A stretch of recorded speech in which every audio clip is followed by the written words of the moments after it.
حبیب صلی اللہ تعالی علی محمد صلی اللہ علیہ وسلم الحمدللہ رب العالمین والصلاة والسلام علی سید الانبیاء والمرسلین اما بعد فاعوذ باللہ من الشیطان الرجیم بسم اللہ الرحمن الرحیم الصلاة والسلام علیکہ یا رسول اللہ وعلی آلکہ واصحابکہ یا حبیب اللہ الصلاة والسلام علیکہ یا نبی اللہ وعلی آلکہ واصحابکہ یا نور اللہ۔ مدنی چینل کے ناظرین، سلسلہ حسن اسلام آپ ملاحظہ فرما رہے ہیں۔ اس سے پہلے نگران شورا دامت برکاتہم العالیہ کے مدنی پھولوں کو آپ نے سماعت فرمایا۔ بلیک میلنگ کے حوالے سے ہماری تربیت کی گئی اور معاشرے کے ایک بہت ہی اہم موضوع کی طرف رہنمائی کی گئی۔ سلسلہ حسن اسلام میں اگر آپ کالز کے ذریعے شامل ہونا چاہتے ہیں تو نمبرز آپ کو ابھی اسکرین پر دکھائے جائیں گے، ان نمبرز پر آپ کال کیجئے اور سلسلے میں شامل ہو جائیے۔ آپ کی کالز کو جتنا ممکن ہوگا اللہ نے چاہا شامل سلسلہ کیا جائے گا۔ درود پاک کی فضیلت کو سماعت کیجئے۔ نبی اکرم صلی اللہ تعالی علیہ وسلم نے ارشاد فرمایا، قیامت کے دن میرے نزدیک زیادہ قریب وہ ہوگا جس نے دنیا میں مجھ پر زیادہ درود پڑھے ہوں گے۔ صلو علی الحبیب صلی اللہ تعالی علی محمد صلی اللہ علیہ وسلم صلاۃ و سلام علیکہ یا سیدی یا رسول اللہ۔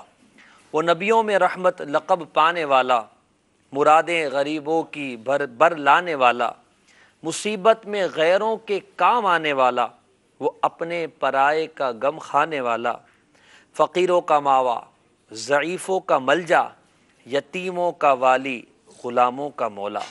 نبی اکرم صلی اللہ تعالی علیہ وسلم کی یہ پیاری صفات ہیں جو اللہ تبارک و تعالی نے ہمارے آقا صلی اللہ علیہ وسلم کو عنایت فرمائی ہے۔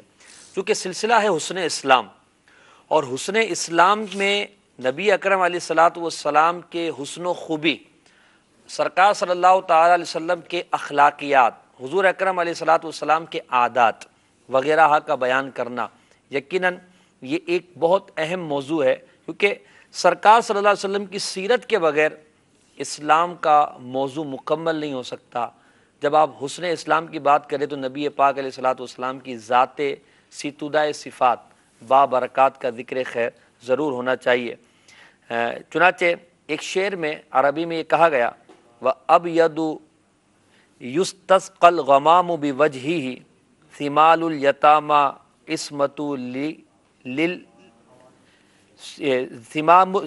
ثِمَالُ الْيَتَامَى عِصْمَةٌ لِلْأَرَامِلِ یعنی وہ حضور ایسے گورے رنگ والے ہیں کہ ان کے رخ انور کے ذریعے بدلی سے بارش طلب کی جاتی ہے، اور وہ یتیموں کا ٹھکانہ اور بیواؤں کی نگہبانی کرنے والے۔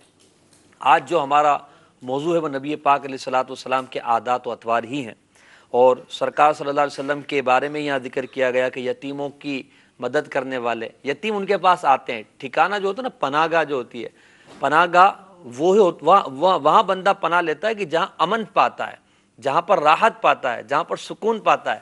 تو یتیموں کی پناہ گاہ نبی پاک علیہ الصلاۃ والسلام ہے، اور بیواؤں کے نگہبان ہیں، ان کی مدد فرمانے والے ہیں، ان کی نگہبانی فرمانے والے ہیں، ان پر رحم و کرم فرمانے والے ہیں، رؤوف و رحیم آقا ہیں صلی اللہ تعالی علیہ وسلم۔ تو سلسلہ ہے حسن اسلام، سرکار صلی اللہ علیہ وسلم کی عادات و اطوار کے بارے میں انشاءاللہ ذکر خیر ہوگا، ذکر جمیل ہوگا۔ آپ بھی شامل رہیے اور کالز کے ذریعے بھی سلسلے میں آپ شامل ہو سکتے ہیں۔ ہم اپنے سلسلے کو مزید آگے بڑھاتے ہیں اور مفتی صاحب کی طرف میں بڑھتا ہوں۔ نبی پاک صلی اللہ تعالی علیہ وسلم کی ہم زندگی پر گفتگو کریں، پچھلے سلسلے میں بھی ہم نے اس کو لیا تھا۔ سرکار صلی اللہ تعالی علیہ وسلم کی ازواج مطہرات طیبات طاہرات، ان کے حوالے سے سرکار علیہ الصلوۃ والسلام کا یقیناً ان کے یہاں آنا جانا، ان کے ساتھ رہن سہن، لیل و نہار کے معاملات ہیں۔ تو سرکار کا برتاؤ اپنی ازواج مطہرات سے کیسا تھا؟ کیونکہ ایک وہ انسان ہے جس نے ایک ازدواجی زندگی کا آغاز کیا ہے۔ اب پہلے تو سنگل تھا، اب جب یہ شادی شدہ ہو گیا ہے تو بیوی کے ساتھ تعلق، برتاؤ، یہ کس طرح کا نبی پاک کا تھا، ہمیں بھی سیکھنے کو ملے۔ بسم اللہ الرحمن الرحیم۔ صلی اللہ تعالی وسلم۔ صورت ہو یا سیرت، ہر ایک کا حسن نبی کریم صلی اللہ علیہ وسلم پر ہی مکمل واہ ہوتا جی ہے۔ واہ، کیا بات ہے، کیا بات ہے۔ تو حسن اسلام کی ہم نے بات کی، تو اسلام کی جتنی بھی خوبیاں ہیں ان کا حسن ہے وہ نبی کریم صلی اللہ علیہ وسلم میں بدرجہ اتم پایا بے جاتا شک، ہے، بے بلکہ شک۔ وہ چیزیں یوں سمجھیے کہ حسن کے مقام پر ہی اس لیے پہنچی کہ حضور کی وہ اختیار کردہ ہے۔ بالکل۔ نبی کریم صلی اللہ تعالیٰ علیہ وآلہ وسلم کی ذات مبارکہ چونکہ ایک جو ہے وہ نمونہ ہے، رول ماڈل ہے۔ اللہ تبارک و تعالیٰ نے قرآن مجید میں فرمایا لقد کان لکم فی رسول اللہ اسوۃ حسنہ، کہ رسول اکرم صلی اللہ علیہ وسلم کی سیرت ہی تمہارے لیے اسوہ حسنہ ہے، نمونہ ہے، تم اس کی پیروی کرو۔ تو آپ علیہ الصلاۃ والسلام کی زندگی کا جو بھی لمحہ تھا جی، وہ چاہے آپ کی جو ہے وہ خلوت کا تھا یا جلوت کا تھا، خلوت یعنی تنہائی، تنہائی کا تھا یا لوگوں میں آنے کا تھا، گھریلو زندگی تھی آپ کی یا باہر کی زندگی تھی، آپ علیہ الصلاۃ والسلام کی نہ صرف یہ کہ اعلان نبوت سے پہلے کی بھی زندگی اللہ اکبر، وہ بھی شاندار تھی، کیا بات ہے، اعلان نبوت کے بعد کی زندگی بھی شاندار تھی۔ جس وقت تک جو ہے آپ علیہ الصلاۃ والسلام مکۃ المکرمہ میں تھے اور اس وقت اسلامی سلطنت و مملکت کا جو ہے وہ اعلان نہ ہوا تھا، وہ زندگی بھی آپ کی شاندار تھی، اور ہر ایک پر جو ہے وہ اس کا حسن آیا ہے، حتیٰ کہ کفار تک یہ کہنے پہ مجبور ہوئے کہ آپ صادق و امین ہیں۔ واہ کیا بات، وہی آقا علیہ الصلاۃ والسلام، جب آپ علیہ الصلاۃ والسلام کے ہاتھ میں، جب آپ علیہ السلام ہاتھ میں تو آپ کے پہلے ہی سب کچھ تھا، آپ علیہ الصلاۃ والسلام نے جب مدینۃ المنورہ کی سلطنت کی جو ہے وہ بنیاد رکھی، کیا بات ہے، اسلام کی پہلی سلطنت کی جب بنیاد رکھی گئی تو ایسا نہیں کہ وہ بہت ساری چیزوں کا اظہار بعد میں ہوا، ٹھیک ہے، آپ علیہ الصلاۃ والسلام کی زندگی کا کوئی بھی پہلو اٹھا کر دیکھ لیں، بطور باپ آپ کو دیکھ لیں، بطور شوہر آپ کو دیکھ لیں، بطور جو ہے وہ فرما رواں جو ہے وہ آپ کو دیکھ لیں، بادشاہ کی حیثیت سے دیکھ لیں، سپہ سالار کی حیثیت سے دیکھ لیں، یا جو ہے وہ ایک بھائی کی حیثیت سے دیکھ لیں، کیا بات ہے، ہر اعتبار سے آپ کی زندگی کا ہر پہلو وہ ہے کہ اس کو فالو کیا جاتا ہے اور فالو کیا جانا چاہیے۔ ٹھیک ہے، اب یہ ایک معاملہ ہوتا ہے کہ واقعی انسان بہت ساری جگہوں کے اوپر تو بہت ساری چیزوں کو اختیار کرتا ہے، لیکن جب گھریلو زندگی کی آپ بات کرتے ہیں، وہ چاہے بچوں کے ساتھ ہو یا جو ہے وہ بیوی کے ساتھ ہو، ازواج کے ساتھ ہو، تو اس میں بہرحال ایک عام طور پہ ہم دیکھتے ہیں کہ فرق آتا ہے۔ ہم اپنے اعتبار سے بھی دیکھیں تو باہر ہمارا کچھ اور انداز ہوگا، گھر میں وہ انداز نہیں ہوگا، یہ نہیں آپ کہہ سکتے کہ غلط ہوگا، لیکن بہرحال فرق ضرور ہوتا ہے، اس سے کوئی بھی انکار گھر کے اندر وہ تکلف نہیں ہوتا۔ اچھا، پھر دوسری بات یہ بھی کہ بچوں کے اعتبار سے آپ دیکھیں تو پھر بھی بچوں سے کچھ جو ہے وہ برتاؤ میں ایک گیپ سا جو ہے وہ ہوتا ہے، جبکہ بیوی سے وہ نہیں ہوتا۔ اور پھر اگر دوسرا پہلو یہاں پر یہ دیکھیں کہ بچوں کے اوپر شفقت بھی ہوتی ہے، لیکن میاں بیوی کا جو ایک شروع سے جو ایک نظام جو ہے وہ چلا آ رہا ہے، اس اعتبار سے دیکھیں تو شوہر کو بہرحال فوقیت تو جو ہے وہ بیوی کے اوپر حاصل ہے۔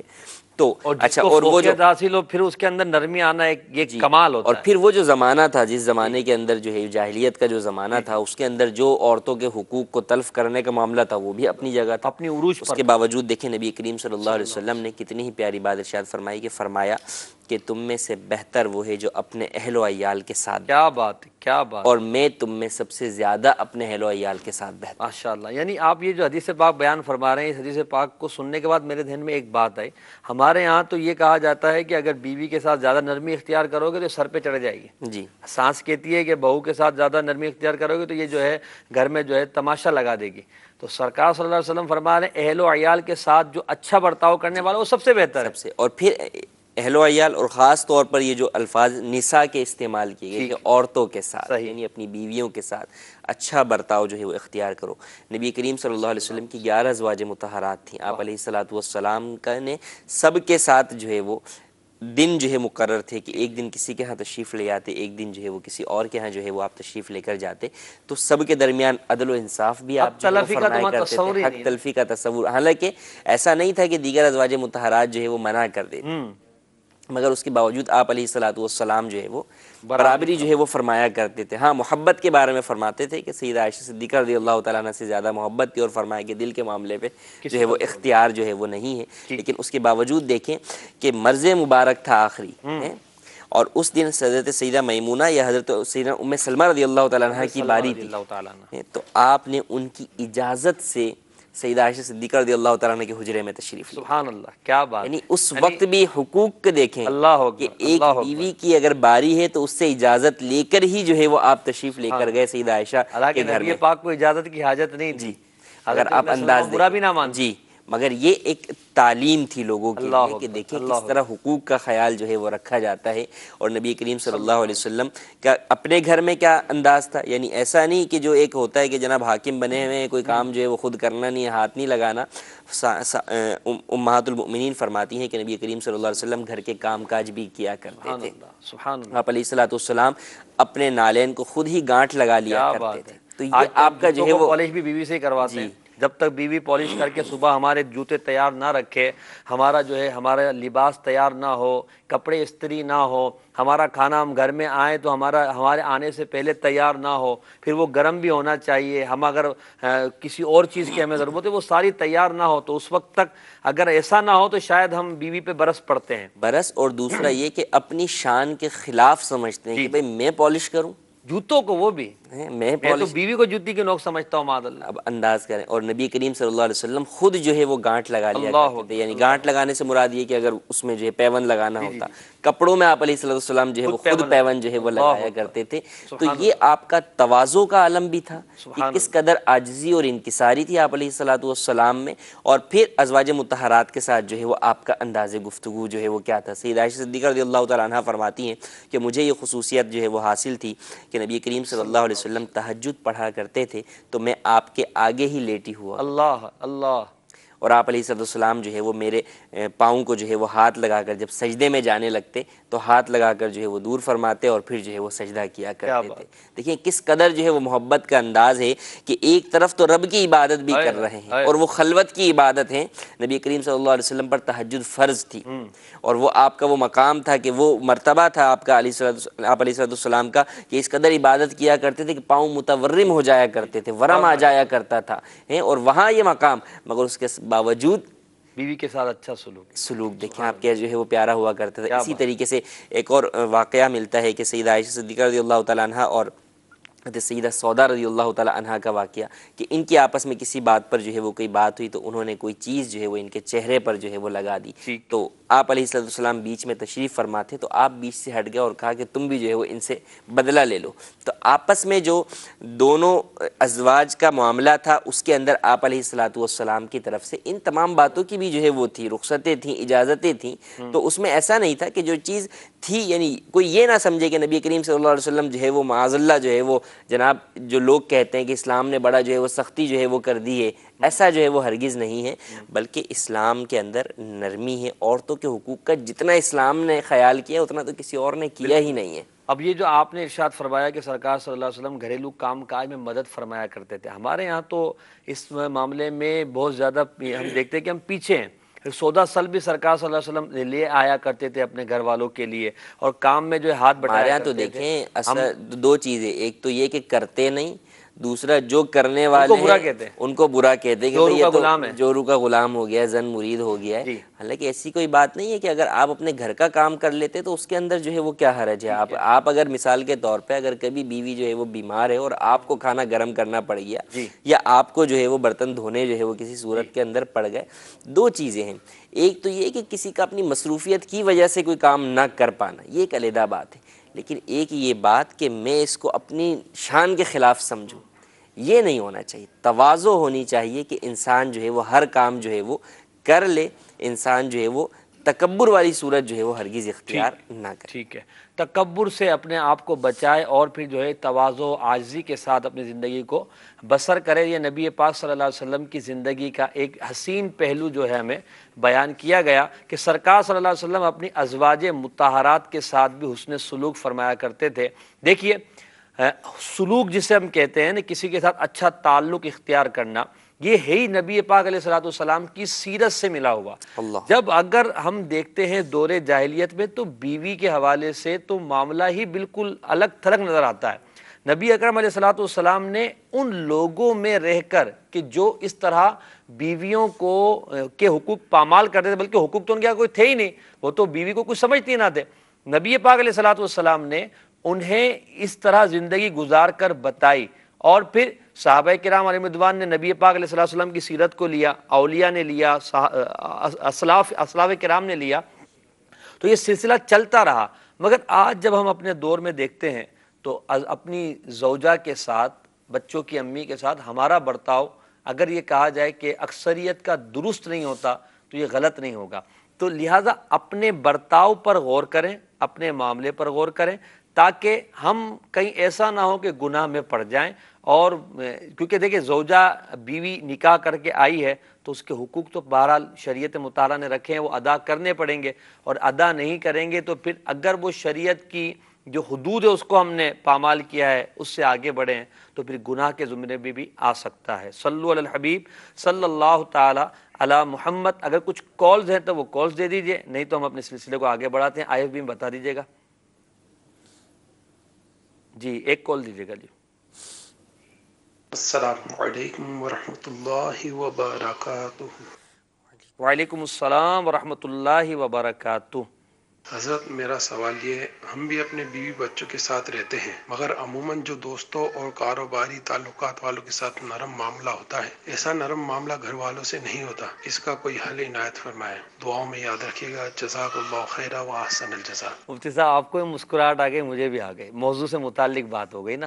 اب یہ جو بات کہہ رہے ہیں کاروباری حضرات کے ساتھ تو نہایت چکنی چپڑی باتیں ہوتی ہیں، بچوں کی امی کے ساتھ نہیں ہوتی. کیا فرماتے ہیں؟ نبی کریم صلی اللہ علیہ وسلم کی ازواج مطہرات فرماتی ہیں کہ آپ علیہ الصلوۃ والسلام ازواج مطہرات میں سے جو ہے وہ ڈانٹا بھی جو ہے وہ نہیں کرتے تھے، بلکہ خادم خاص حضرت انس رضی اللہ تعالیٰ عنہ فرماتے ہیں 10 سال تک میں نے حضور کی جو ہے وہ خدمت میں حاضر رہا، آپ علیہ الصلوۃ والسلام نے کبھی مجھے ڈانٹا نہیں. تو اب یہ کہ ہم کس طریقے سے کریں، سب سے پہلی بات تو یہ کہ نبی کریم صلی اللہ علیہ وسلم کی سیرت پر عمل کریں. ہم پر کیا جو ہے وہ ذمہ داریاں ہوں گی جو آقا علیہ الصلوۃ والسلام پڑتی ہیں. کوئی یہ کہے کہ جناب میرے پاس تو کام ہی اتنا ہے، بوجھ اتنا ہوتا ہے کہ اب گھر آ کر جو ہے وہ مزاج خود ہی جو ہے وہ تبدیل ہو جاتا ہے.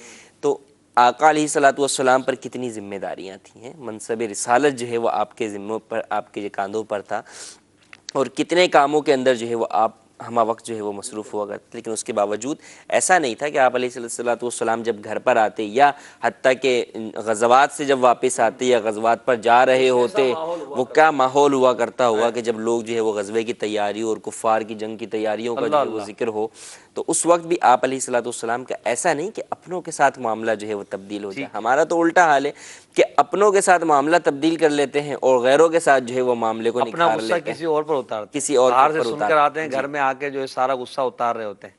پھر جو ہے وہ اسی ساتھ نرمی کے بارے میں جب بات ہوتی ہے تو باہر جب نرم ہے تو گھر میں آ کر ہم یہ کہتے ہیں بھائی باہر اتنا نرم لے کے میں نے کاروبار کیا، 8 گھنٹے ڈیوٹی دے کر آیا ہوں، اب گھر میں بھی نرمی والا معاملہ کیسے چلاؤں گا؟ تو اب یہ کہ گھر میں بھی نرمی والا معاملہ نہیں کریں گے تو گھر کا معاملہ چلے گا کیسے؟ یعنی جس کے ساتھ آپ نے جو ہے وہ 1 گھنٹے کی صحبت اختیار کرنی ہے اس کے ساتھ تو نرمی کریں، اور جو آپ کی شریک حیات ہے، جس نے زندگی آپ کے ساتھ جو ہے وہ گزارنی ہے، سب کچھ چھوڑنی ہے، اس کے لیے آپ جو ہے وہ تبدیل ہو جاتے ہیں، آپ جو ہے وہ اس کے لیے جو ہے وہ مزاج آپ کا تبدیل ہو جاتا ہے. تو ایسا ہرگز نہیں ہونا چاہیے. نبی کریم صلی اللہ علیہ وسلم کی سیرت پر عمل کرنے کی نیت کریں، سیرت کو سامنے رکھیں، اور دوسرا یہ کہ اس بات کو جو ہے وہ سمجھیں کہ حقوق جو ہے وہ کیا ہیں، حقوق کی ادائیگی، اور پھر یہ بھی کہ اس نے آپ کے لیے سب کچھ چھوڑا ہے، اپنے رشتہ دار، اپنے سارے ماں باپ سب کو جو ہے وہ چھوڑا، اور پھر وہ آپ کے بچوں کی ماں ہے اور آپ کی توجہ چاہتی ہے. اگر آپ توجہ نہیں کریں گے تو لازمی سی بات ہے اس کے اندر احساس کمتری پیدا ہوگا اور پھر گھر کا ماحول خراب ہوگا. جو نگران شورا فرما رہے تھے جب سرکار کی سیرت کے حوالے سے، کیونکہ جب ہم پڑھتے ہی نہیں، پتہ ہی نہیں ہے، دینی ماحول میں آتے ہی نہیں، علماء کے بیانات سنتے نہیں، مبلغین کے بیانات میں جاتے نہیں، ہفتہ وار اجتماع میں آتے نہیں، مدنی مذاکروں میں شرکت کرتے نہیں، تو ہمیں پتہ ہی نہیں کہ سیرت ہے کیا، اخلاق ہونے کیا چاہیے، سرکار صلی اللہ علیہ وسلم کی گھریلو زندگی تھی کیسی.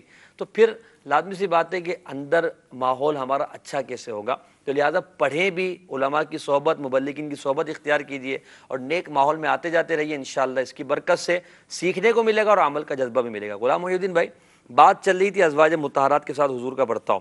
اب ہم نبی پاک علیہ الصلوۃ والسلام کی سیرت کو دیکھتے ہیں تو سرکار صلی اللہ علیہ وسلم نے یقیناً ازواج مطہرات کے ساتھ بھی بہترین برتاؤ کیا، ہر ایک کے ساتھ اچھا برتاؤ تھا. عورت جس کو کہا جاتا ہے، یعنی خاتون، ٹھیک ہے نا، صنف نازک بھی کہا جاتا ہے، اس کے حوالے سے مختلف معاشروں میں مختلف جو ہے پائے جاتے ہیں معاملات اور انداز پائے جاتے ہیں. نبی پاک علیہ الصلوۃ والسلام کی شریعت نے اور حضور علیہ الصلوۃ والسلام کے اخلاق کریمہ نے عورت کو کیا دیا ہے؟ بسم اللہ الرحمن الرحیم. یقیناً اس میں بھی ہمارے لیے رہنمائی ملتی ہے کہ سرکار علیہ الصلوۃ والسلام کا ایک گھر والوں سے اور گھر کی خواتین سے تعلق رہا، ازواج مطہرات. پھر اپنی بیٹیوں کے حوالے سے آپ کا ایک انداز ملتا ہے. وہ جو دور تھا اس دور میں بطور خاص اہل عرب چونکہ زمانے جاہلیت تھا تو وہ اپنی بیٹیوں کو زندہ درگور کر دیا کرتے تھے. جو بیٹی پیدا ہوتی تھی اس پر وہ جو ہے ناراض ہوا کرتے تھے اور یعنی عورت کی کوئی عزت نہیں تھی. اسلام نے آ کر عورت کو عزت کے عروج پر پہنچایا. کیا بات. اسلام نے عورت کو عزت دی. وہ آج کل وہ ایک جملہ کہتے ہیں وومین رائٹس، تو یہ اسلامک وومین رائٹس. اسلام نے جو عورت کو حقوق دیے، یقین مانے کسی مذہب نے، کسی فرقے نے یا کسی دوسرے دین میں یا کسی دوسرے مذہب میں اس طرح عورت کا تحفظ اور عورت کے ایسے حقوق جو اسلام نے دیے نہیں ملے. عورت کو اسلام نے اتنا عروج دیا اور اس کے وہ حقوق دیے کہ جب اس دور میں کہ جب بیٹی کو ناپسند کیا جاتا تھا اور بیٹیوں کو پیدا ہوتے ہی زندہ دفن کر دیا جاتا تھا، بیٹیوں کی کوئی عزت نہیں تھی، سرکار علیہ الصلوۃ والسلام نے اس انداز کو اختیار فرمایا کہ جب سیدہ فاطمہ خاتون جنت رضی اللہ تعالیٰ عنہ کبھی حضور کی بارگاہ میں آتی تو سرکار علیہ الصلوۃ والسلام ان کے لیے کھڑے ہو جایا کرتے. اللہ اکبر. اور اپنی مسند کو خالی فرما کے حضرت سیدہ خاتون جنت کو اس پر بٹھایا کرتے تھے اور اپنے برابر میں بٹھایا کرتے تھے. تو یہ سرکار علیہ الصلوۃ والسلام نے اپنی سیرت سے عملاً پورے معاشرے کو یہ بتایا کہ عورت کا حق کیا ہے، ایک بیٹی ہونے کے ساتھ ساتھ پھر دیگر سے بھی بتایا اور پھر اپنے فرمان سے بھی بتایا، اپنے فرمان سے بھی بتایا، بیٹیوں کی پرورش کے حوالے سے. حضرت سیدہ عائشہ رضی اللہ تعالیٰ عنہا بیان فرماتی ہیں کہ میں اپنے گھر میں تھی اور میرے پاس ایک کھجور کے سوا کچھ نہیں تھا، تو دروازے پر دستک ہوئی اور جب میں نے دروازہ کھولا تو ایک عورت اپنی دو بچیوں کے ساتھ، دو بیٹیوں کے ساتھ کچھ مانگنے کے لیے آئی. میرے پاس وہ ایک ہی کھجور تھی، میں نے وہ ایک کھجور بھی اٹھا کر اس عورت کو دے دی. تو اس عورت نے اس کھجور کو آدھا آدھا کیا اور اپنی دونوں بیٹیوں میں تقسیم کر دی. کیا بات ہے. اور چلی گئی. اللہ فرماتی ہیں کہ جب سرکار علیہ الصلوۃ والسلام تشریف لائے تو میں نے عرض کی یا رسول اللہ یہ اس طرح کا واقعہ ہوا. تو سرکار نے فرمایا کہ اللہ نے جس کو بیٹیاں دیں، اب یہ ایک سننے والا فرمان ہے، اور زمانے جاہلیت میں تو یہ تھا کہ بیٹیوں کو زندہ درگور کر دیا کرتے تھے. اس زمانے میں بھی، اس دور میں بھی، اس معاشرے میں بھی، جس معاشرے میں ہم رہ رہے ہیں اس معاشرے میں بھی بیٹیوں کو برا سمجھا جاتا ہے. یہاں آپ کی بات کو تھوڑا سا روکوں گا. وہ اسلامی بھائی، وہ افراد، وہ مسلمان کہلانے والے کہ جو بیٹیوں کی پیدائش کو اچھا نہیں سمجھتے، وہ اس فرمان عالی شان کو بغور سنیں. اگر آپ کی توجہ نہیں ہے تو میں کہوں گا کہ آپ توجہ کیجئے. اگر کسی کام میں مصروف ہے تو اسے چھوڑ دیجئے.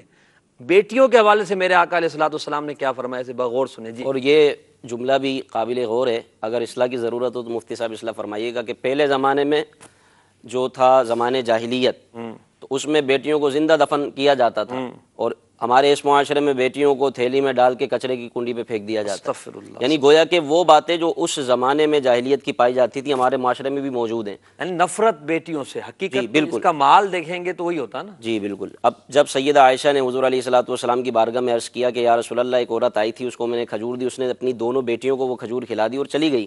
تو سرکار علیہ الصلوۃ والسلام نے ارشاد فرمایا اللہ تبارک و تعالیٰ نے جس کو بیٹیاں دیں اور اس نے ان کی صحیح پرورش کی، جیسا پرورش کرنے کا حق ہے ان کی پرورش کی خوش دلی کے ساتھ، تو جب وہ مرے گا اور جب ایک قیامت کا منظر ہوگا تو وہ بیٹیاں اس کے اور آتش جہنم کے درمیان اس کے لیے رکاوٹ بن جائیں. اللہ اکبر. اللہ تبارک و تعالیٰ بیٹیوں کی پرورش کی برکت سے اس کو عذاب جہنم سے بچا لے گا. کیا بات ہے. کتنی پیاری فضیلت ہے. اس طرح کئی قرآن مجید کی آیت ہے کہ اللہ تبارک و تعالیٰ جسے چاہے بیٹے عطا فرمائے، مفہوم آیت مبارکہ کا، جسے چاہے بیٹیاں عطا فرمائے اور جسے چاہے کچھ بھی عطا نہ فرمائے. یہ اللہ تبارک و تعالیٰ کے دست قدرت میں، اسی کی قدرت میں، اس میں انسان کا کوئی عمل دخل نہیں ہے. لیکن ہمارے یہاں اس عورت کو معاذ اللہ برا سمجھا جاتا ہے کہ یہ عورت ایسی ہے، صرف بیٹیاں ہی پیدا ہوتی ہیں، اس کی یہاں بیٹیاں پیدا ہوتی ہیں. تو اس کا کیا قصور ہے؟ اللہ تعالیٰ کی دین ہے، جسے چاہے بیٹے دے، جیسے قرآن پاک کیا جی یہب لمن یشاء اناثا ویہب لمن یشاء الذکور. اللہ جسے چاہے بیٹیاں عطا فرمائے، جسے چاہے بیٹے عطا فرمائے. اللہ تبارک و تعالیٰ کی دین ہے. تو عورتوں کے بطور خاص اسلام میں حقوق بیان کیے گئے. سرکار علیہ الصلوۃ والسلام وراثت میں عورت کا حصہ رکھا گیا ہے اور دیگر معاملات میں عورت کو ترجیح دی گئی ہے. یہ نہیں ہے کہ صرف مرد ہیں. عورت بہن ہو تو حق ہے. جی بالکل. پھوپھی ہو تو حق ہے، خالہ ہو تو حق ہے، عورت ماں ہو تو حق ہے، عورت بیٹی ہے تو حق ہے، عورت بیوی ہے تو حق ہے.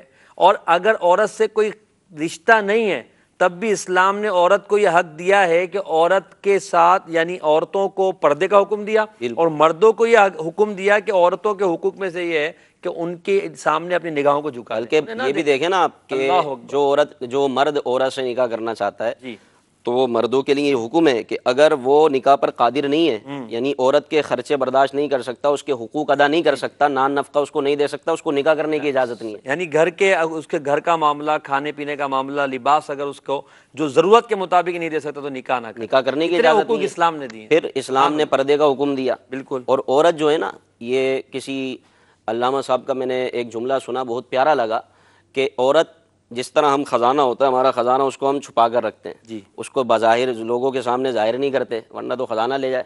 تو اسی طرح عورت بھی یہ خزانہ ہے جس کو چھپا کر رکھنے کی اجازت ہے.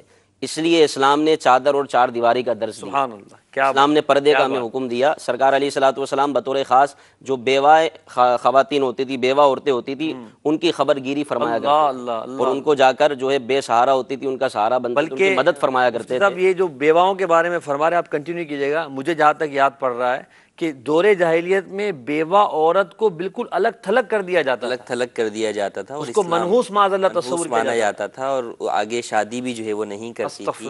اور اسلام کے اندر ابتداءً جو بیوہ عورت کی عدت جو بیان کی گئی وہ 1 سال بیان کی گئی، لیکن پھر وہ حکم منسوخ ہوا اور پھر فرمایا کہ 4 اشہر و عشرہ، کہ اب اس کی عدت بیوہ عورت کی 4 ماہ 10 دن ہے. یہ بھی ایک حق دیا، یہ بھی اس کو حق دیا کہ 4 ماہ 10 دن تک کا اس کی عدت ہے، وہ سوگ کے ایام ہے، اس کے بعد جو ہے وہ آزاد ہے، وہ آگے کسی اور سے نکاح کر سکتا. اچھا، میں نے یہ بھی دیکھا ہے، مفتی صاحب ایگری کریں گے کہ بعض اوقات ہمارے معاشرے میں بھی جی بالکل بالکل معاشرے میں بھی ایسے لوگ پائے جاتے ہیں.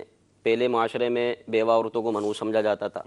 اپنے اس دور میں بھی بیوہ عورتوں کو کسی رسم میں شریک نہیں کیا جاتا.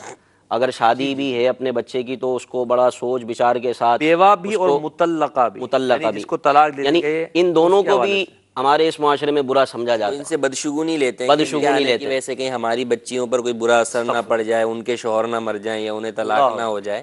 تو یہ ایک جو ہے وہ لوگوں کی جاہلیت، ہماری جو پستی وہ کتنی ہو گئی ہے کہ ہم سمجھ ہی نہیں پا رہے ہیں کہ بھئی شادی میں اگر بیوہ عورت ہو جائے گی تو میری بیٹی کا کہیں گھر نہ ٹوٹ جائے معاذ اللہ. پہلے سے ہی آپ نے ایسا سوچ لیا ہے. اب اللہ نہ کرے کچھ ہو گیا تو اس بیوہ کا بیچارے کا جو ہے وہ پتہ نہیں معاشرے میں کیا کریں گے. اللہ تعالیٰ ہمیں اسلامی تعلیمات کو سمجھنے کی توفیق عطا فرمائے. حسن اسلام پر گفتگو ہو رہی ہے کہ اسلام نے عورتوں کو حقوق دیے. میرے آقا علیہ الصلوۃ والسلام نے بیٹی کے فضائل بیان فرمائے، بہن کے ساتھ اچھے سلوک کا حکم فرمایا، پھوپھی کے ساتھ اچھے سلوک کا حکم فرمایا، خالہ کے ساتھ اچھے سلوک کا حکم فرمایا، بلکہ اس کو ماں کا درجہ دیا کہ ماں کے بعد خالہ کا مرتبہ ہے، پھر بڑی بہن کا مرتبہ. اس طرح کے جو معاملات ہیں، جو ارشادات ہیں، وہ ہمیں بتاتے ہیں کہ اسلام کیا ہے. اور آج ہم کیا کر رہے ہیں؟ ہم اپنے معاشرے پر غور کرتے ہیں تو ہمیں بہت ساری خرابیاں نظر آتی ہیں. تو عورتوں کی جو رائٹس ہیں، جو حقوق ہیں، وہ اسلام نے عطا فرمائے ہیں. اگر ان حقوق ہی کو پورا کیا جائے تو عورت کے لیے بہت سارے جو ہے اچھائی کے سامان ہیں، اس کے لیے خوشی کے، خوشحالی کے، شادمانی کے سامان ہیں. مگر دیکھا یہ جاتا ہے کہ عورتیں ہی اسلامی تعلیمات سے دور ہوتی نظر آ رہی ہیں. اللہ تعالی ہمارے حال پہ رحم فرمائے. کال دیجیے گا. السلام علیکم. وعلیکم السلام ورحمۃ اللہ وبرکاتہ. مولوی صاحب، اللہ کے نبی نے تجارت بھی کی ہے، مگر آج کے دور میں جو معاشیات کا حال ہے، کیسے نبی پاک کے طریقے پر چلیں گے؟ جی مفتی صاحب آپ کو مولوی صاحب کہا ہے انہوں نے. ویسے مولوی تو کہہ سکتے ہیں نا؟ بالکل کہہ سکتے. مولوی کا معنی کیا؟ مولوی اور مولانا میں کیا فرق ہے پہلے یہ بتائیں.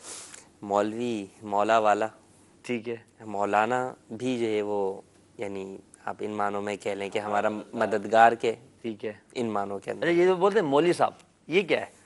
یہ تو پوچھنے بولنے والوں سے پوچھیں کہ وہ کیا ہے. چلے انہوں نے کہا کہ نبی کریم صلی اللہ علیہ وسلم، یعنی انہوں نے کہا کہ ہم تجارت کے اندر جو ہے وہ کس طریقے سے اس پر چلیں. دیکھیں نبی کریم صلی اللہ تعالیٰ علیہ وآلہ وسلم کی احادیث طیبہ کے اندر تجارت کی فضائل بھی بیان کیے گئے، اور فرمایا کہ سچا تاجر جو ہے وہ کل قیامت میں انبیاء اور صدیقین اور شہداء کے ساتھ اٹھایا جائے گا. اور خود آپ علیہ الصلوۃ والسلام نے بھی تجارت کی. ٹھیک. آپ علیہ الصلوۃ والسلام نے ایک پہلا تجارتی سفر جو ہے وہ ابو طالب کے ساتھ کیا تھا، اور پھر اس کے بعد آپ علیہ الصلوۃ والسلام نے جو خود سفر کیا وہ سیدہ خدیجہ رضی اللہ تعالیٰ عنہ کا مال لے کر جو ہے وہ آپ ملک شام کی طرف جو ہے وہ تشریف لے کے گئے. اور ایک صحابی رسول فرماتے ہیں کہ نبی کریم صلی اللہ علیہ وسلم کے ساتھ میں پارٹنر تھا، یعنی شریک تھا کاروبار کے اندر. تو اعلان نبوت سے پہلے بھی اور بعد میں بھی میں نے دیکھا کہ آپ علیہ الصلوۃ والسلام تجارت کے اندر صاف گوئی سے کام لیا کرتے تھے، اور کسی سے جھگڑا جو ہے وہ نہیں کیا کرتے تھے. اور پھر انداز آپ کی تجارت کا کیا تھا؟ یعنی آپ یہ دیکھیں کہ آج فی زمانہ کیا تصور بھی کیا جا سکتا ہے کہ اعلان نبوت سے پہلے کسی شخص نے جو ہے وہ آپ علیہ الصلوۃ والسلام سے کوئی چیز خریدی اور کہا کہ میں کل اس ٹائم پر یا آ کر آپ کو جو ہے وہ اس کی قیمت ادا کر دوں، صحیح، اور پھر وہ 2 یا 3 دن کے بعد جو ہے وہ آیا تو آپ علیہ الصلوۃ والسلام کو وہیں کھڑا پایا، اللہ اکبر، اللہ اور آپ نے فرمایا کہ تم نے مجھے جو ہے مشقت میں جو ہے وہ ڈال دیا۔ اللہ، یعنی کس قدر جو ہے وہ وعدے کی پاسداری۔ ٹھیک، اور آپ علیہ الصلوۃ والسلام نے تجارت میں جو درس دیا لوگوں کو کہ جب صحابی رسول کو دیکھا کہ وہ تول رہے ہیں تو فرمایا کہ زن ورجح، کہ جب تولو تو اب جو ہے وہ تول کا جو وزن والا پلہ ہے، جب تم تول کر کسی کو دے رہے ہو تو جو دیے جانے والا پلہ اس کو تھوڑا سا زیادہ کرو، کیا بات ہے، تاکہ کوئی کوتاہی نہ ہو جائے، زیادہ چلا جائے گا کیا، اپنا مال اس کے پاس چلے جائے، کسی کا اپنے پاس نہ رہ جائے۔ کیسے کریں؟ قرآن میں کہا نا اوفوا الکیل، کہ جو ہے وہ کیل کو جو ہے پورا کرو، ولا تنقصوا المکیال والمیزان، اور مکیال کیل اور میزان کے اندر کمی نہ کرو، کہ ایک قوم کی تباہی کا یہ سبب تھا کہ اللہ تبارک و تعالیٰ نے اس قوم کو اس وجہ سے ہلاک کر دیا تھا، حضرت شعیب علیہ السلام کی قوم کا۔ اب یہ سوال کہ آج کل کیسے کریں؟ وزن کو کم کرنے کے ایسے طریقے آ گئے ہیں کہ انسان سوچتا رہ جائے کہ یہ کر کیا رہا ہے، جی، ہمیں پتہ بھی نہیں چلتا، اور وہ سمجھتا ہے کہ میں نے اپنی چالاکی سے بہت کچھ کما لیا، بہت کچھ جو ہے وہ کما لیا۔ دیکھیں اس دور کے اندر جو تجارت تھی، یا جو تجارت دینداری کے ساتھ، دیانت داری کے ساتھ کی گئی، اس دور میں دنیا کا جو حال تھا معاشی اعتبار سے اور اس وقت جو حال ہے، دونوں کے اندر زمین آسمان کا فرق ہے۔ یعنی اتنی چالاکیاں سب کچھ ہونے کے باوجود بھی معیشت بیٹھی ہوئی ہے۔ جی، کئی ملک دیوالیہ ہو، کئی ملک جو ہے وہ دیوالیہ ہو گئے۔ نبی کریم صلی اللہ علیہ وسلم نے خطبہ حجۃ الوداع میں کتنی پیاری بات ارشاد فرمائی تھی کہ لا ربا، کہ سود نہیں ہے، اور فرمایا کہ سب سے پہلے میں اپنے چچا حضرت عباس کا سود جو ہے وہ معاف کرتا ہوں، سب کا سب جو ہے وہ ختم ہے۔ واہ! تو سود ایک ایسی بیماری اور لعنت ہے جو کہ معیشت کو جو ہے وہ تباہ برباد کرتی ہے۔ اور جتنی بھی آپ تجارت کے اندر جتنی بھی اسلام نے احکامات دیے ہیں، دھوکہ نہ دو کسی کو، ملاوٹ والا مال نہ بیچو، اسی طرح کی یعنی اصول آپ دیکھیں، فرمایا لا تبیع ما لیس عندک، جو چیز تمہارے پاس نہ ہو وہ نہ بیچو، ہے ہی نہیں، بیچ کس کو رہا، آج کل سودے ہوتے ہیں اسی پر، سودے اسی پر ہو رہے ہیں، اور اسی کی وجہ سے آپ دیکھیں کہ ایک چیز چلتی کہاں سے ہے اور صارف تک پہنچنے تک اس چیز کی قیمت کتنی بڑھ چکی ہوتی ہے۔ اچھا پھر پہنچنے والے تو منزل مگر شاہ، باہر سے تو راستے سے ہی غائب ہو جاتے ہیں، راستے سے جو ہے وہ غائب ہو گئے۔ تو اسلام کے کتنے پیارے اصول ہیں تجارت کے اندر کہ یہ ایک دوسرے کے حقوق کا خیال رکھتے ہیں۔ یعنی تاجر کو یہ کانسیپٹ دیا جاتا ہے کہ ٹھیک ہے تم تجارت تو کر رہے ہو، نفع کما رہے ہو، لیکن یہ بات تو یاد رکھو کہ سامنے والا ہے مسلمان ہی تمہارا، وہ کوئی دشمن تھوڑی ہے تمہارا، بلکہ کافروں کے ساتھ بھی تو ان کے ساتھ بھی دھوکہ دینے سے منع فرمایا ہے، کافر کو بھی دھوکہ دینا جو ہے وہ جائز نہیں۔ اللہ تو اسلام کی تجارت کو، اگر اسلام میں جو بھی تجارت کے احکام ہوئے اگر انہیں آج بھی ہم اپنا لیں تو اس سے یقیناً جو ہے وہ معاشرے میں اور معیشت میں دونوں میں ہی خوبصورتی آئے گی۔ یہ سمجھنا کہ نہیں جناب اس طرف کیسے جائیں، تو دیکھیں کسی نہ کسی کو تو بہرحال بڑھ کر جو ہے وہ قدم اٹھانا ہی پڑتا ہے۔ ابھی آپ دیکھ لیں، آپ ہی آگے بڑھ جائیں، پچھلے 10 سالوں کے اندر کتنی چیزیں دنیا کے اندر نئی آئی ہیں۔ جی، اچھا بہت ساری وہ چیزیں تھیں جو آپ سنا کرتے تھے جناب یورپ میں پائی جاتی ہیں، امریکہ میں پائی جاتی ہیں، آپ کے ملک میں آئیں اور چھا گئی۔ صحیح بات، کسی ایک نے قدم اٹھایا ہوگا نا اس چیز کے لیے، چاہے وہ فیشن ہے، چاہے وہ ٹریڈنگ کا کوئی نیا انداز ہے، آن لائن بزنس کو ہی دیکھ لیجیے، جی کہاں تھا پہلے، بالکل لوگ سمجھتے ہی نہیں تھے اس کو، آیا چھا گیا، کسی نے اٹھایا قدم جبھی نا آپ نے۔ اچھا اب وہ تو دنیاوی اعتبار سے قدم اٹھایا تو بھی کامیاب ہو گئے، آپ تو جب اللہ تبارک و تعالیٰ اور اس کے حبیب علیہ الصلوۃ والسلام کے پیغام کو لے کر اٹھائیں گے تو مدد الہی بھی شامل حال ہوگی۔ کیا بات ہے، تو کیوں نہیں اس کے اندر ہوگا؟ تو اس کے لیے تو باقاعدہ ہر سطح پر ایک تاجر اپنی سطح کے اوپر یہ سوچے کہ یار مجھے جو ہے وہ یعنی ملاوٹ والا مال نہیں بیچنا، مجھے جو ہے وہ ناپ تول کے اندر کمی نہیں کرنی۔ اچھا سوسائٹیز جو ہیں یا جو تجارتی برادریاں ہوتی ہیں یا یونینز ہوتی ہیں وہ سوچے کہ بھئی ہم اپنے یونین کے اندر، اپنے بازار میں، اپنی مارکیٹ میں یہ رولز نافذ کرنے کی کوشش کرتے ہیں کہ بھئی یہ چیز جو ہے وہ نہیں، یہ خرابیاں ہمارے یہاں نہیں ہوں، یہ خرابیاں ہمارے نہیں ہوں گی۔ ابتدا تو کریں، دیکھیں انشاءاللہ اللہ تبارک و تعالیٰ برکت دے گا۔ شروع میں اگرچہ چند آزمائشیں سامنے آ سکتی ہیں لیکن اس کی برکت، آزمائش بھی اسی اعتبار سے ہوگی نا کیونکہ لوگ دوسری طرف جا رہے ہیں، آپ اس طرف جا رہے ہیں، جب آپ اس طرف جائیں گے تو لوگ بھی آپ کی طرف آ جائیں گے. آپ دیکھ لیں نا کہ جن دکانوں میں باہر لگا ہوا ہوتا ہے وقفہ برائے نماز، کیا ان کے جو مالک ہوتے ہیں وہ بھوکے مر جاتے ہیں؟ نہیں بالکل ملتا ہے ان کی جو ہے وہ کیا روزی جو ہے وہ نہیں ہوتی. ارے لوگ ان کی دکان کے باہر انتظار کر رہے ہوتے ہیں کہ وہ آئیں گے تو جناب ان سے خریدنا. جی جی جی. اور جو دوسرے کھڑے ہوئے ہوتے ہیں اس نماز کے وقت میں نماز کو ضائع کر کے ان کے پاس کوئی جاتا بھی نہیں. تو اس بات کی طرف ذہن بنے کہ بہرحال رزاق اللہ تبارک ہے. اللہ اکبر اللہ اکبر. اب یہ کیسے ہو سکتا ہے کہ آپ جو رزاق ہے آپ اس کی نہ مانیں اور رزق آپ کو ملتا رہے؟ حالانکہ وہ تو جب بھی آپ کو رزق دے رہا ہے، لیکن جب اس کی مانیں گے تو یہ کیسے ہو سکتا ہے کہ وہ رزق روک دے گا اور ملے گا، اس کے اندر برکت ہوگی. حضرت سیدنا سفیان ثوری کا واقعہ نا، فرمایا کہ ایک شخص جو ہے وہ آیا، ٹیکس پر تھا، ظالمانہ ٹیکس جو ہے وہ کوئی وصول کیا کرتا تھا اس کے اوپر. تو آپ نے فرمایا کہ نوکری چھوڑ دو. تو اس نے کہا کہ حضور کیسے چھوڑ دوں، میرے بال بچے کیا کھائیں گے؟ آپ نے کہا لوگوں سنو کیا کہتا ہے، کہ اللہ کی نافرمانی کروں گا تو اللہ مجھے دے گا، اور فرما برداری کروں گا تو نہیں دے گا. کتنی ہی پیاری بات ہے کہ یعنی دینے والی ذات اللہ کی ہے، اللہ کی ہے. جب اس پر ایک مسلمان کو یقین کامل بھروسہ ہو، توکل ہو، تو پھر ایسی صورت کے اندر یہ سوچنا کہ میں اگر شرعی احکام پر چلوں گا تو بزنس کیسے کروں گا، ارے بھائی یہ کیا بات کر دی آپ نے. بلکہ جب کریں گے شرعی احکام پر چلیں گے تو انشاءاللہ آپ کے رزق میں برکت ہوگی. اب یہ جو آپ نے فرمایا کہ جھگڑے کے بغیر کاروبار کرے، سرکار صلی اللہ علیہ وسلم کا آپ نے ارشاد فرمایا. غلام محی الدین بھائی، جھگڑا، اب میں کاروبار بھی کروں جھگڑے سے بھی بچ جاؤں، کیسے ہوگا؟ اب میں نے مجھ سے وعدہ کیا ہے کہ بھئی آپ کا چیک جو ہے فلاں دن ہو جائے گا، اب وہ ہو ہی نہیں رہا، غصہ تو آئے گا نا، جھگڑا تو کروں گا میں اس سے. مال پہنچا ہی نہیں، مال خراب آ گیا، اس کے بعد بولے بھائی رکھنا ہے تو رکھو، میں تو واپس نہیں لوں گا، پیسے پورے لوں گا. اب کیا ہے، جھگڑا نہیں کرے، ایسے ہی جھگڑا کر کے اور مزید بات بگاڑ لیں. اچھا پھر وہ کیا دیتا بھی ہو تو نہ دے. صبر کریں، صبر کے سوا. آپ دیکھیں نا مفتی صاحب نے وہ واقعہ بیان کیا ابو الحمزہ کا، کہ 3 دن کا وعدہ کیا، انہوں نے وعدہ کیا کہ میں ابھی آ رہا ہوں، 3 دن کے بعد آئے. تو سرکار علیہ الصلوۃ والسلام نے فقط یہ فرمایا، تو ہم کہاں انتظار کریں گے، ہم نے تو بورڈ لگائے ہوتے ہیں، اس کے باوجود اگر کوئی آ جائے اور پھر ترکیب وہ ادھار کی ہو جائے، کچھ لیٹ ہو جائے، تو پھر ہم فون پر ہی اس کو جو کہنا ہوتا ہے وہ سب کہہ لیتے ہیں، بعد میں جب آئے گا تب آئے گا. آنے کا انتظار کہاں ہے؟ بس اب دیکھیں ہمیں اس کے لیے صبر ہی کرنا پڑے گا، صبر کے سوا چارہ ہے نہیں. خالی اگر صبر کریں گے مفتی صاحب تو اچھے کیسے چلے گا؟ احسن انداز میں ہم دو طرفہ معاملہ چلے گا نا. آپ جیسی ڈیلنگ کریں گے ویسی ڈیلنگ آپ سے ہوگی، ٹھیک ہے. اب اگر آپ یہاں تو یہ چاہتے ہیں کہ جناب والا جو ہے وہ میں تو اس میرے ساتھ فوراً ہو، اور خود جو ہے وہ ادھر جو آپ کے ساتھ جو ہے دوسرا ہو. جیسے مثال کے طور پہ آپ جو ہے وہ کبھی جو ہے وہ راستے پر جا رہے ہوں، آپ کی بائک کو پیچھے سے کوئی جو ہے وہ آگے ٹچ کر دے.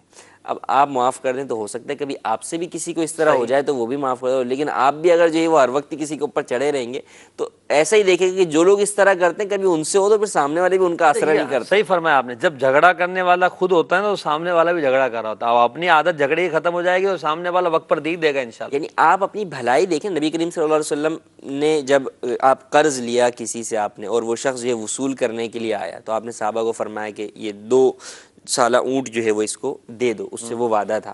صحابہ کرام علیہم رضوان لینے کے لیے گئے، دیکھا تو اموال کے اندر 2 سالہ تھا، انہیں 3 سال تک فرمایا کہ اس کو یہی دے دو. اللہ اکبر اللہ اکبر. یعنی تیز جو ہوا اس کے بعد وہ بڑا دے دیا ماشاءاللہ. مہلت دینے کی ہوتا ہے. آپ بولیں یار میں تو کچھ نہیں کرتا لیکن میرے ساتھ ایسا ہو رہا ہے، تو مہلت دینے کے بھی فضائل ہیں نا، کہ آپ کسی کو قرضہ دے رہے ہیں اور جناب قرضہ جس کو دیا ہے وہ وقت پر نہیں لوٹا رہا، تو آپ اس کی تھوڑا سا دیکھ لیں کہ حالت اس کے صحیح نہیں ہے، تو چلو تھوڑی سی مہلت دے دی، آپ کا کام چل جائے گا. آپ کسی دوسرے کے پاس جائیں، آپ کے پاس مطلب ضرورت ہے آپ کو، تو کام چل جائے گا، اس کی آپ مہلت دے دیں اور اس پر ثواب ملے گا. غالباً اجر یہ کہ ہر دن اتنے رقم کا ثواب ملے گا اس کو. مثال ایک صدقہ کرنے کا، اولاً قرآن پاک میں فرمایا نا فنظرۃ الی میسرہ، پیسہ اپنی جگہ باقی اور پیسے کا ثواب بھی مل رہا ہے.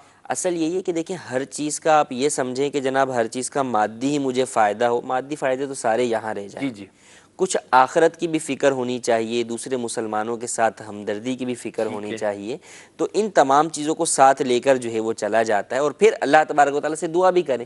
جب خود ان تمام چیزوں پر چلیں گے تو انشاءاللہ اللہ تبارک و تعالیٰ کی مدد شامل حال ہوگی. تو بہت سارے وہ افراد جو کہ قرض میں تاخیر کرتے ہیں، ہو سکتا ہے اللہ تبارک و تعالیٰ ان کے دلوں میں یہ بات ڈال دے گا کہ بھائی یہ بندہ جو ہے وہ یار یہ مولانا صاحب ہے یار، ان کا ٹائم پر جو ہے وہ برتاؤ کرتے ہیں، ان کو دے دو، ان کو وقت پر جو ہے وہ دے دو. بھلے وہ اس کی عادت ہو کہ وہ سب کو رلاتا ہو، لیکن ہو سکتا ہے وہ بولے گے یعنی ان کو جو ہے وہ واقعات بھی ورنہ وہ تعویذات طاریہ سے رابطہ کریں، تعویذ وغیرہ لیں، دعا کریں، تسبیح اور وظیفہ پڑھیں انشاءاللہ۔ چلیں ماشاءاللہ یہ بھی کر کے دیکھ لے بھائی، ہمارے غلام محی الدین بھائی آپ کو مشورہ دے رہے ہیں۔ غلام محی الدین بھائی یہ بھی بتائیے، جہاں ہم عورتوں کے حقوق کی بات کر رہے ہیں اسلام میں، اور سرکار صلی اللہ علیہ وسلم نے جو ان کے بارے میں ارشاد فرمایا ہے، حیا جو ہے وہ اسلام کا ایک حسن ہے۔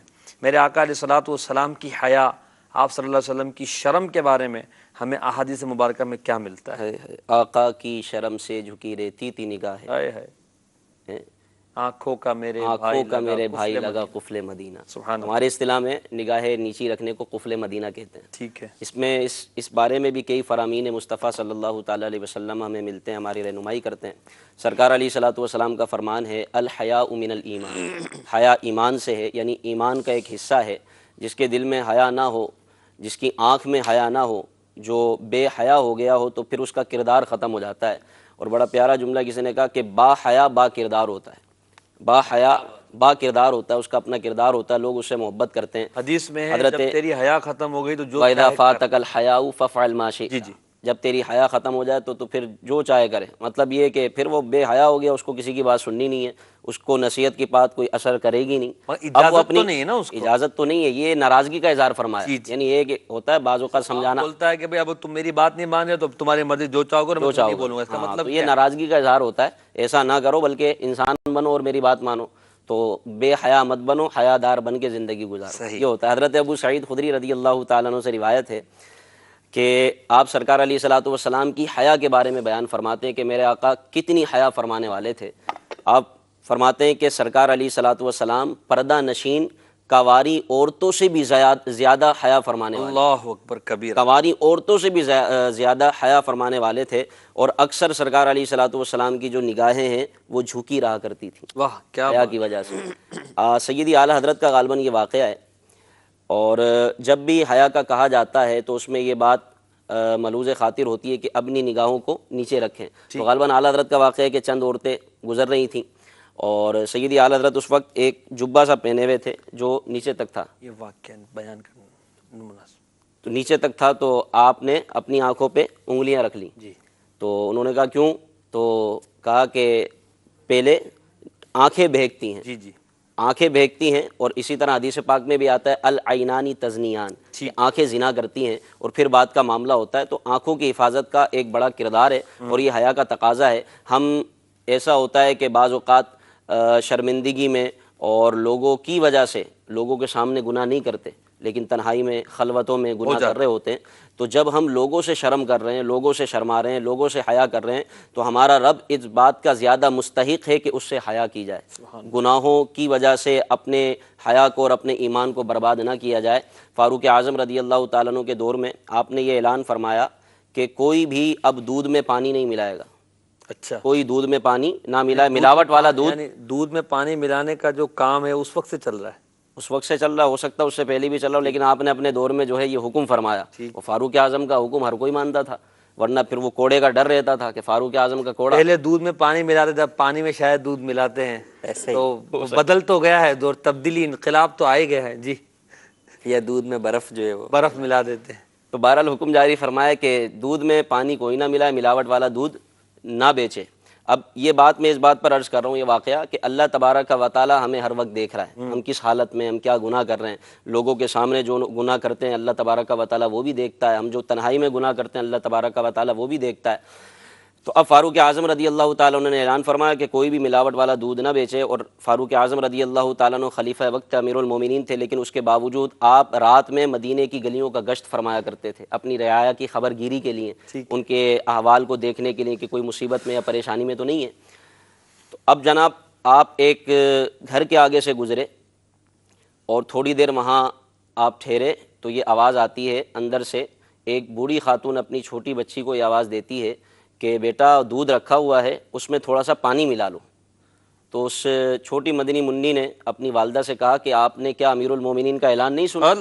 سختی سے منع کیا ہے پانی ملانے کا۔ تو اس والدہ نے اپنی بیٹی کو یہ جواب دیا کہ امیر المومنین تھوڑی دیکھ رہے اس وقت، امیر المومنین پتہ نہیں کہاں ہوں گے، تو وہ تو ہمیں نہیں دیکھ رہے، تم ملا دو پانی۔ فاروق اعظم کو تو خبر بھی نہیں ہوگی، حالانکہ فاروق اعظم دروازے پہ کھڑے ہیں، ساری باتیں سن رہے ہیں۔